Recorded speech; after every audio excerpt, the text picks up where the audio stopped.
नमस्कार. नवजात बाळांना मसाज केली तर चालते का? हा प्रश्न आम्हाला नेहमी विचारला जातो. तर मसाज करण्यात काहीच गैर नाहीये. पूर्वी तर हे रुटीनच होतं. डिलिव्हरी झाली की बाळ आणि बाळंतीण दोघांनाही 2 महिनेपर्यंत छान मसाज केली जायची. परंतु आजकाल आपल्या मनामध्ये असंख्य प्रश्न असतात. कारण आपल्या मनात भीती आहे, आपल्या बाळाला हे झालं नाही पाहिजे, ते झालं नाही पाहिजे. परंतु मसाज केल्यामुळे कुठलेही दुष्परिणाम होत नाही. फक्त मसाज करणारी बाई ट्रेंड पाहिजे. आणि ती जर का काही विकृत पद्धतीने मसाज करत असेल तर मात्र बाळाला त्रास होऊ शकतो.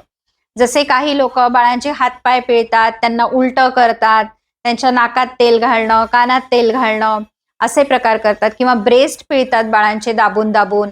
तर अशा गोष्टी करू नये हे आपण आपल्याकडे येणाऱ्या बाईला जर आधीच सांगितलं आणि ती मसाज होईपर्यंत आपण जर व्यवस्थित लक्ष दिलं तर आणि छान हलक्या हाताने बाळाला मसाज करून घेतली तर कुठलेही दुष्परिणाम बाळांवर होत नाहीत.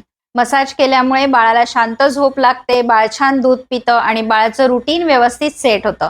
त्यामुळे अशा पद्धतीचा जर मसाज तुम्ही केला तर कुठलेही त्याचे दुष्परिणाम नाहीये.